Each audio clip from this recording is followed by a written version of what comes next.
Mummy mummy, हमें बहुत डर लग रहा है। क्या ये चील हमें खा जाएगा? नहीं बच्चों, तुम डरो मत। ये चील अंदर नहीं आ सकता। तुम्हारे पापा के आते ही वो इसे सबक सिखाएंगे, क्योंकि तुम्हारे पापा बहुत बहादुर है। अजी, आप कहाँ पर हो? अभी हमें आपकी बहुत जरूरत है।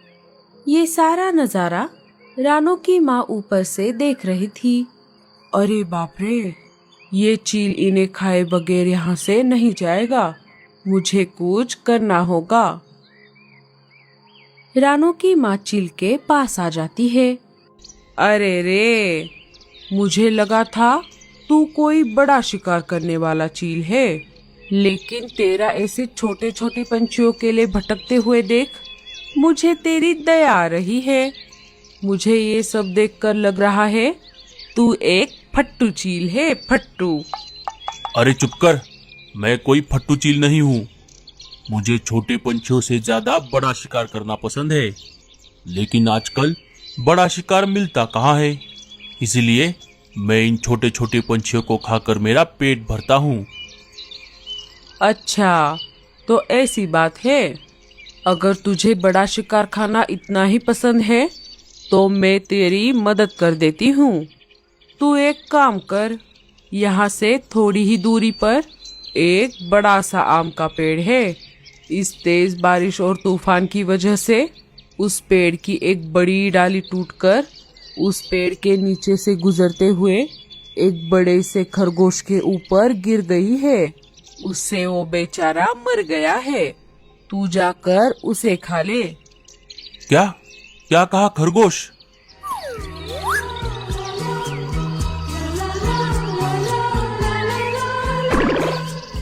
खरगोश का मांस तो कितना बढ़िया और नरम होता है। मुझे खरगोश खाए कितने महीने हो गए। अरे क्या हुआ? तू कहाँ खो गया? अब जल्दी से जा, नहीं तो कोई और शिकारी पंछी उसे खा लेगा। हाँ हाँ, मैं अभी जाता हूँ। इनका बाहर आने का इंतजार करते करते मैं ही मर जाऊंगा।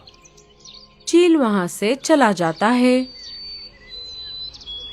उसके जाते ही रानो की माँ लाडो के घोंसले के अंदर आ जाती है।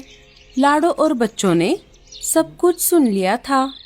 माँ जी, आपका बहुत बहुत शुक्रिया। मैं तो बहुत डर गई थी। डरो मत बेटी, इन जैसे चीलों के साथ ऐसे ही निपटना पड़ता है। मैंने तुम्हें मेरे बेटी के घर पर देखा था। तुम अपने बच्चों को वहाँ पर खाना खिलाने के लिए लाई थी। और क्या हुआ? तुम्हारा पति कहाँ पर है? लाडो सारी बात रानो की माँ को बताती है। अच्छा, तो ऐसी बात है। मैं अभी मेरे घर की तरफ वापस जा रही हूँ। अगर रास्ते में मुझे तुम्हारा पति कहीं पर दिख गया तो मैं उसे तुम्हारे बारे में जरूर बताऊंगी। और तुम अभी यहाँ से कहीं बाहर मत जाओ। वो शिकारी चील फिर से तुम पर हमला करने के लिए वापस यहाँ पर आ सकता है, लेकिन वो घोंसले के अंदर नहीं आ सकता। चलो, अब मैं चलती हूँ। अपना और अपने बच्चों का ध्यान रखना। रानो की माँ वहाँ से चली जाती है। जब वो अपने घर की तरफ जा रही थी, तभी उन्हें रास्ते में मीनू मौसी मिल जाती है। अरे मीनू, तुम यहाँ पर कैसे? तेरा घोंसला तो यहाँ से बहुत दूर है। अरे क्या बताऊँ आपको? मीनू मौसी सारी बात रानो की माँ को बता देती है। मेरी वजह से बेचारा लाडो का परिवार मर गया। अरे मीनू, तू रो मत। और तू उसी लाडो की बात कर रही है ना, जिसके 5 बच्चे हैं? हाँ हाँ, वही। लेकिन आपको कैसे पता? रानो की माँ मीनू मौसी को सारी बात बता देती है। लाडो और उसके बच्चे बिल्कुल सुरक्षित है और ऊपर वाला करे बल्लू को भी कुछ ना हुआ हो। तू एक काम कर, तू भी लाडो के घोंसले में चली जा। वो शिकारी पंछी उस घोंसले के अंदर नहीं जा सकता। और तुझे तो पता है वो चील बूढ़े पंछियों को नहीं खाता और चील मेरे घर की तरफ नहीं आएगा। ठीक है माँ जी, आपका बहुत बहुत शुक्रिया। दोनों अपने अपने रास्ते चली जाती है। जब रानू की माँ अपने घर जा रही थी तभी ऊपर से उन्हें बल्लू चिड़ा बेहोश पड़ा हुआ दिखाई देता है। वो उसके पास आ जाती है। अरे ये कौन है? लगता है ये बेहोश हो गया है। रानू की माँ मदद के लिए पुकारने लगती है। तभी भूरा वहाँ से अनाज लेकर जा रहा था। उनकी आवाज सुनकर वो वहाँ पर आ जाता है। अरे माँ जी, क्या हुआ? क्या बात है? अरे देखो ना भूरे, ये चिड़ा बेहोश हो गया है। हमें इसकी मदद करनी होगी। अरे ये तो बल्लू है, लेकिन ये यहाँ पर बेहोश कैसे हो गया? क्या क्या कहा बल्लू? तो ये बल्लू है। हे ऊपर वाले, तेरा लाख लाख शुक्र है। अरे भूरे, इसकी पत्नी लाडो और उसके बच्चे इसे बहुत ढूंढ रहे हैं। मैं अभी वहीं से आ रही हूँ। अच्छा हुआ इसे कुछ नहीं हुआ। भूरे ने आसपास पड़े खाए हुए बेरियों को देखा। अरे बाप रे, लगता है बल्लू ने इन जहरीली बेरियों को खाया है, उसी वजह से ये बेहोश हो गया है। भूरे, हमें इसे अभी के अभी डॉक्टर के पास लेकर जाना होगा। अरे नहीं नहीं माँ जी, इसे डॉक्टर के पास लेकर जाने की कोई जरूरत नहीं है। इसका इलाज यही हो जाएगा। वो कैसे भूरे? इसने जिस पेड़ से बेरियों को खाया है, अगर उसी पेड़ के पत्तों का रस निकाल कर इसे पिलाया जाए तो ये 1 मिनट में होश में आ जाएगा। अरे वाह भूरे, तुम तो बहुत होशियार हो। भूरा पत्तों का रस निकालकर बल्लू को पिला देता है। थोड़ी ही देर में बल्लू बेहोशी से जाग जाता है। अरे मैं कहाँ हूँ और आप दोनों कौन हो? अरे बल्लू, तू बहुत देर से यहाँ बेहोश पड़ा हुआ था। तेरे बीवी और बच्चे तुझे ढूंढ रहे हैं। हाँ, इन जहरीली बेरियों को खाकर मैं बेहोश हो गया था। मैं कल सुबह से अनाज की खोज में घर से बाहर हूँ। लाडो और बच्चे भूखे हैं। अब मुझे यहीं कहीं से अनाज लेकर जल्दी से मेरे घर जाना होगा। अरे रुक जाओ बल्लू, तुम मेरे अनाज में से आधा अनाज ले जाओ। मुझे इतना अनाज काफी है। आप दोनों का बहुत बहुत शुक्रिया। अब मुझे जाना होगा। मैं भी तेरे साथ आती हूँ।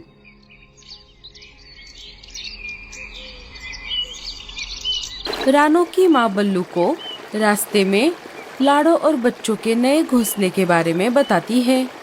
बल्लू और रानू की माँ उस दिशा में चले जाते हैं। इधर लाडो ने 2 दिन से कुछ भी नहीं खाया था, उसी वजह से वो बेहोश हो जाती है। अरे मम्मी, ये क्या हो गया आपको? उठो ना मम्मी। अरे सोनू, लगता है मम्मी बेहोश हो गई है। हमें किसी से मदद मांगनी होगी। तुम सब यहीं रुको, मैं जाकर मदद लेकर आती हूँ। अरे नहीं नहीं दीदी, आप बाहर मत जाओ। बाहर तो शिकारी पंछी घूम रहा है ना। हम यहीं रहकर पापा के आने का इंतजार करते हैं। नहीं नहीं, हमें जाकर किसी से मदद मांगनी चाहिए। बच्चों में सबसे बड़ी बेटी बाहर जाने ही वाली थी। तभी मीनू मौसी अनाज लेकर उनके घोंसले में आ जाती है। देखो ना मौसी, मम्मी को क्या हो गया? वो बेहोश हो गई है। उन्होंने 2 दिनों से कुछ भी नहीं खाया।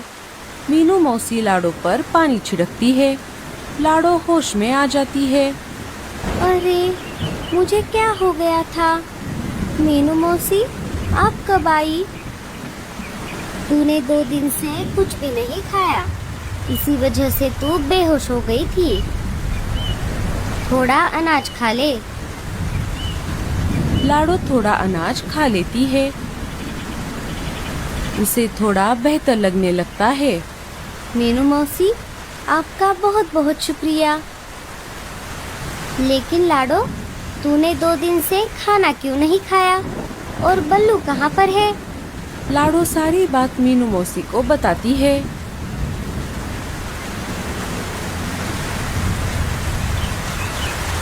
तभी रानू की माँ बल्लू को लेकर वहाँ पर आ जाती है। ये पापा आ गए, पापा आ गए।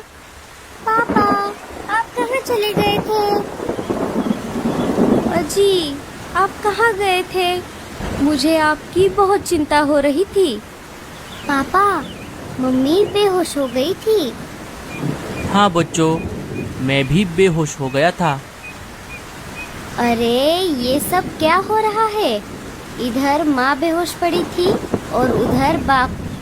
साथियों, अब हम सबका यहाँ पर रहना ठीक नहीं है। वो शिकारी चील यहाँ पर कभी भी आ सकता है। हम एक काम करते हैं, आप सब मेरे साथ मेरे जंगल चलो। सब वहाँ पर नए घोंसले बनाकर रहना। सारे वहाँ से निकलकर रानू के माँ के जंगल में आ जाते हैं। वहाँ पर आकर वो अपने लिए हरी घास से बने घोंसले बनाते हैं और उसमें रहने लगते हैं। जब चील उस आम के पेड़ के पास आ गया था, तब वहाँ पर हड्डियों के अलावा कुछ भी नहीं था। खरगोश को पहले ही किसी ने खा लिया था। चील गुस्से में आकर वापस लाडो के घोंसले के पास आ गया। वहाँ पर आकर उसने देखा, वहाँ पर भी कोई नहीं था। अरे, अब ये सब कहाँ गए? लगता है जब मैं यहाँ से गया था तब ये उसी मौके का फायदा उठाकर यहाँ से भाग गए। मेरा तो नसीब ही खराब है। खरगोश भी गया और पंछी भी।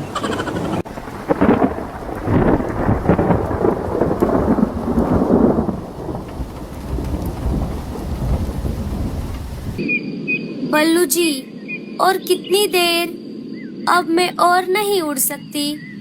मेरे पंख बहुत दर्द कर रहे हैं। बस हो गया लाडो। वो देखो, आगे एक बहुत बड़ा जंगल दिख रहा है।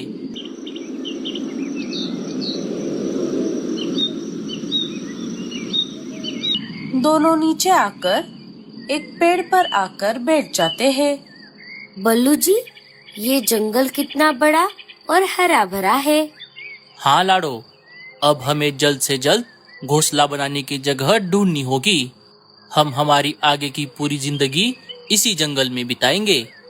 हाँ बल्लू जी, हम हमारा घोंसला घनी झाड़ियों के बीच में बनाएंगे, जहाँ पर शिकारी पंछी नहीं आ सकेंगे।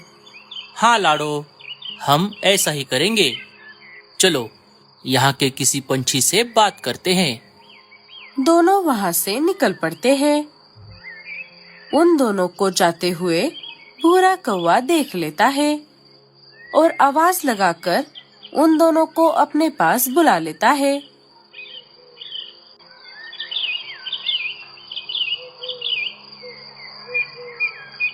अरे, तुम दोनों कौन हो? तुम इस जंगल के तो नहीं लगते। क्या तुम दोनों रास्ता भटक गए हो? अरे नहीं नहीं कौवे भैया, हम रास्ता नहीं भटके। मेरा नाम बल्लू है और ये है मेरी पत्नी लाडो। हम इस जंगल में नया घोंसला बनाकर यहाँ रहने के लिए आए हैं। क्यों? जहाँ से तुम आए हो वहाँ पर क्या परेशानी थी? वहाँ कोई परेशानी तो नहीं थी। हम वहाँ बहुत हंसी खुशी से रह रहे थे। लेकिन एक दिन अचानक इतनी तेज बारिश हो गई कि उसमें हमारा पूरा जंगल तबाह हो गया। इसलिए हम यहाँ आए हैं। अच्छा, तो ऐसी बात है। ठीक है फिर, अगर मेरी कोई मदद लगे तो मुझे जरूर याद करना। मेरा नाम भूरा है। भूरे भैया, क्या आप ऐसी जगह बता सकते हो जहाँ पर बहुत सारी घनी झाड़ियाँ हो और अनाज और पानी भी आसानी से मिल जाए? हाँ हाँ, मैं इस जंगल में ऐसी बहुत सी जगह जानता हूँ। चलो, मैं आपको एक एक करके सारी जगह दिखाता हूँ। भूरा उन दोनों